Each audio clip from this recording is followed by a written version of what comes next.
এক সপ্তাহ 15 দিন পর পরই মানে আমার হাত পা কাঁপে, অস্থির হয়ে যায়, সেন্সলেস, আবল তাবল কথা বলি, লোক চিনতে পারি না, এরকম অবস্থা হলো। আমার এই সমস্যা, আমি তো মারাই যাই, এরকম একটা অবস্থা। ফেসবুক খুলে যখন দেখলাম আপনার পরিচিতি এবং আপনার চিকিৎসা পদ্ধতি, তখন আমি পরের দিনই চলে আসছি আমার ওয়াইফের সাথে করে নিতে, আমি ওখানে যাব। আপনি কি এখন সম্পূর্ণ সুস্থ আছেন? জি আলহামদুলিল্লাহ, আল্লাহ আমার সুস্থ রাখছেন। এখন আপনাকে কোনো প্রবলেম আছে শরীরে মনে হয়? না, মনে হয় না। সম্মানিত দেশবাসী, আল্লাহর অশেষ রহমতে উনি সম্পূর্ণ সুস্থ আছেন, রিপোর্টে ভালো আছেন, শারীরিক ভাবে ভালো আছেন। বিসমিল্লাহির রহমানির রহিম। সম্মানিত দেশবাসী, আমি cancer specialist doctor SM. Sarwar. বিশেষ করে আপনারা জানেন যে সারা ওয়ার্ল্ড এর ডাক্তারদের বক্তব্য হলো রক্ষা হলে রক্ষা নেই, টাইফয়েড হলে কোনো না কোনো অঙ্গে চলে যাবে। একসময় বলা হতো বসন্ত হলে সমস্ত শরীর পচে যাবে, ডায়রিয়া হলে গ্রামের পর গ্রাম মানুষ মারা যাবে। সেইগুলোর যেমন এখন কোনো ভিত্তি নেই, তেমনি এখন রয়েছে সমাজের মধ্যে সবচেয়ে বড় ভয়ঙ্কর অবস্থান হলো ক্যান্সার, কিডনি, থ্যালাসেমিয়া, এইডস। এই 4টি রোগে সবাই বলতেছেন চিকিৎসা নেই। এমনই একজন ক্যান্সার রোগীর সাথে আপনাদেরকে পরিচয় করে দিচ্ছি। আপনার নাম? আমার নাম এস.এম. সাইদুর রহমান। এস.এম. সাইদুর রহমান। জি।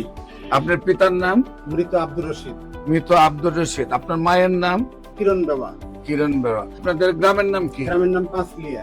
পাঁচলিয়া। Post office? রশিদাবাদ। রশিদাবাদ। থানা? উপজেলা উল্লাপাড়া, জেলা সিরাজগঞ্জ। সিরাজগঞ্জ। আচ্ছা, আপনার কি প্রবলেম হয়েছিল, প্রথম কোথায় গিয়েছিলেন এবং কিভাবে আপনার রোগটা ধরা পড়লো এবং কিভাবে চিকিৎসা হয়েছে একটু বলেন। আমি 2019 সালে হঠাৎ করে সেন্সলেস হয়ে গেছিলাম। তখন আমাকে জিয়া মেডিকেলে ভর্তি করা হয়েছিল। সেখানে আমি দীর্ঘ 17 দিন ওখানে ভর্তি অবস্থায় ছিলাম। ডাক্তাররা বিভিন্ন পরীক্ষা নিরীক্ষা করে দেখতে পাইলেন যে আমার রক্তে সি ভাইরাস আছে। তারপরে ওনারা বললেন যে এই সি ভাইরাসের কারণেই আপনার এই সমস্যাটা হচ্ছে। পরবর্তীতে পরীক্ষা নিরীক্ষা করে ওষুধপত্র খাইলাম। খাওয়ার পরে কোনো অবস্থান ভালো বুঝলাম না। তারপরে ডক্টর সাদিকুল ইসলাম নামে একজন লিভার বিশেষজ্ঞ, উনি বললেন যে আপনার লিভারের সমস্যা হয়েছে। তো তখন আমি লিভারের চিকিৎসা করলাম। উনি 6 মাসের একটা কোর্স দিলেন আমাকে। তো সেটা খায় সি ভাইরাসের একবারে নট রিয়াক্টেড মানে একটা রেজাল্ট আসলো। তখন বেশ মোটামুটি স্বাচ্ছন্দ্য বোধ করলাম। কিন্তু পরবর্তীতে আমি মাঝে মধ্যে 1 সপ্তাহ 15 দিন পর পরই মানে আমার হাত পা কাঁপে, অস্থির হয়ে যায়, সেন্সলেস, আবল তাবল কথা বলি, লোক চিনতে পারি না, এরকম অবস্থা হলো। তখন উনি বিভিন্ন চিকিৎসা দিয়ে কাজ হচ্ছে না। তখন আমি চিন্তা করলাম যে আমি ইন্ডিয়া যাব, আমার এই সমস্যা, আমি তো মারাই যাই, এরকম একটা অবস্থা। তো তখন আমি ইন্ডিয়া গেলাম। ইন্ডিয়াতে বেশ কয়েক মাস চিকিৎসা করলাম। তারপরে ওখান থেকে আসলাম, ওই চিকিৎসা মতে চললাম। চলার পরে প্রথম মাস, দ্বিতীয় মাস, তৃতীয় মাস, 6 মাস পর্যন্ত ওখানে আমি চিকিৎসা করার পরে ডাক্তাররা বললেন যে না, আপনার তো চিকিৎসা এইভাবে তো আমরা করতে পারতেছি না। আপনি যেহেতু বাংলাদেশ থেকে আসেন, আপনি একটা সরকারি চাকরিও করেন, প্রাইমারিতে চাকরি করেন, তা আপনার তো যাওয়া আসা একটু সমস্যাও আছে। তো আপনার তো এখন লিভারেরও অনেক ক্ষতি হয়ে গেছে, কিডনি, লিভার এগুলো আপনার ড্যামেজ হয়ে গেছে। আপনি এখানে আর চিকিৎসা আপনি চলবে না। ফেসবুক খুলে যখন দেখলাম আপনার পরিচিতি এবং আপনার চিকিৎসা পদ্ধতি, তখন আমি পরের দিনই চলে আসছি আমার ওয়াইফের সাথে করে নিতে, আমি ওখানে যাব। তারপরে আপনার আন্ডারে চিকিৎসা করতে। আমার এখানে চিকিৎসায় আসার আগে ইন্ডিয়া এবং বাংলাদেশে আপনার কত টাকা খরচ হয়েছে? বাংলাদেশে তাও তো মনে হয় 6-7 লাখ টাকা খরচ হয়েছে। আর ইন্ডিয়াতে আমি 5 বার গেছি, আসছি চিকিৎসাতে, তা প্রায় আমার 15 লক্ষ টাকা খরচ হয়েছে। 15 লক্ষ আর 5 লক্ষ, প্রায় 20-22 লক্ষ টাকা।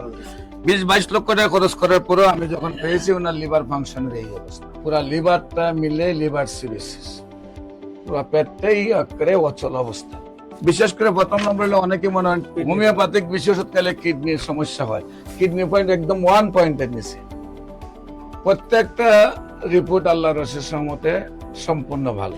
আল্লাহর অশেষ রহমতে আপনি কি এখন সম্পূর্ণ সুস্থ আছেন? জি আলহামদুলিল্লাহ, আল্লাহ আমার সুস্থ রাখছেন। এখন আপনাকে কোনো প্রবলেম আছে শরীরে মনে হয়? না, মনে হয় না। সম্মানিত দেশবাসী, আল্লাহর অশেষ রহমতে উনি সম্পূর্ণ সুস্থ আছেন, রিপোর্টে ভালো আছেন, শারীরিক ভাবে ভালো আছেন। যেখানে বলতে গেলে মাথার থেকে পা পর্যন্ত সমস্ত শরীরেই ওনার সমস্যা ছিল, যেখানে উনি অজ্ঞান উলট পুলট কথা বলতেন, অসুস্থ ছিলেন, সেখানে আল্লাহর রহমতে সম্পূর্ণ সুস্থ এবং বডি ফিটনেস আল্লাহর রহমতে। এজ কত আপনার? 48। চেহারা দেখলে বোঝা যায় 20-22 বছরের এখন যুবক। আল্লাহর অশেষ রহমতে উনি সুস্থ হয়েছেন। যারা ভিডিওটি দেখছেন দোয়া করবেন ওনার জন্য, আজীবন যেন উনি ক্যান্সার মুক্ত থাকেন। এবং যারাই মনে করেন যে ক্যান্সার হইলে ইন্ডিয়াতে গেলে এইভাবে কোটি কোটি টাকা খরচ করলে, লক্ষ লক্ষ টাকা খরচ করে ভালো হয়ে যাবেন, তাদের জন্য সেই রেজাল্টগুলি যে বাংলাদেশ এবং ইন্ডিয়াতে চিকিৎসা করার পরেও যারা সুস্থ হচ্ছেন না, আল্লাহর অশেষ রহমতে আমাদের চিকিৎসায় সুস্থ হচ্ছেন।